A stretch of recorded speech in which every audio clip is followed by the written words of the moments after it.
I mean, just considering, just when you look at your passport with the different places that you've traveled to, the different players, the different coaching systems, the training sessions, the environments you've been in, like from your perspective, Jenna, what are the top three skills every guard needs to master to play at a high level? That's a great question, and I've been thinking about that a lot recently, actually. Me and my one of my trainers from back home, we always talk about basketball, and um, we always say that at the highest level, basketball gets a lot simpler.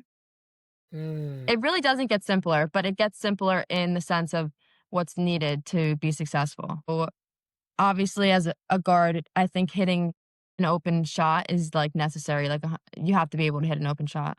yeah, I think also being able to dribble, not in the sense of like I'm going to break my defender down and get to the basket, but you have to be able to dribble. You can't just be like a catch and shoot, in my opinion. yeah.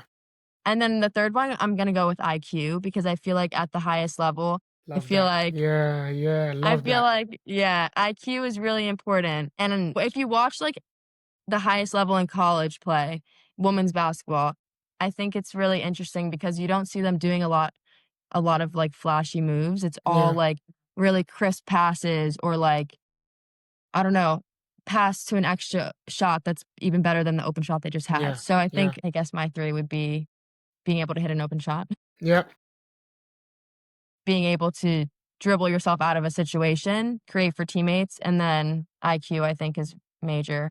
yeah, yeah. That's I don't that's know so true. if you agree with that. No, I know.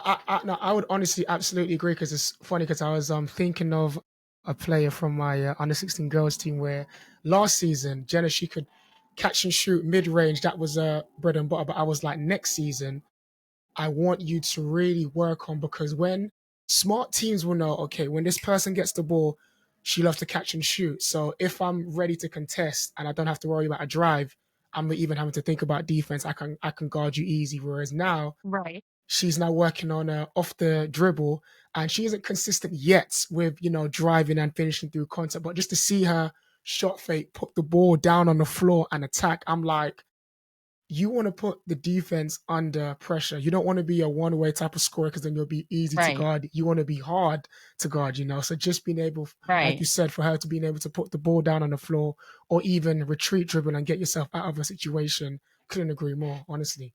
Couldn't agree Right. more. I agree with you. I think being able to dribble in the sense of like being a threat, yes. Like you can't just be a threat in one sense because then you're really easy to guard, especially at the highest levels. Yeah.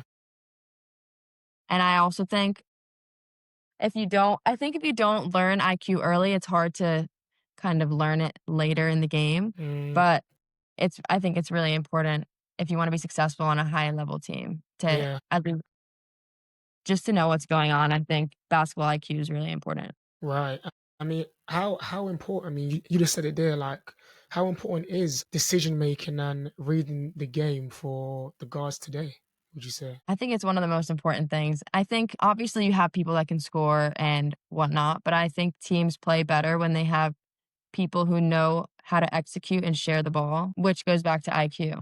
Yeah. Like obviously you want to be able to score, but I think knowing when to score, when to shoot, and when to pass Yes. is really, really big Yes. at the highest level. Yeah. Yeah. I see. You just broke it down there, and you kind of already answered my next question that I was going to ask. Because I mean, you hear about it a lot, like basketball IQ. I mean, you've probably seen players who are super athletic, super skilled, but you put them in a 5-on-5 setting, they don't know how to read this pick and roll or eye screen, or they're blitzing, or Right. they don't know how to read where the help is coming from. Oh, they're in a zone, so I shouldn't run that play. I should run this play to attack the gaps within the zone.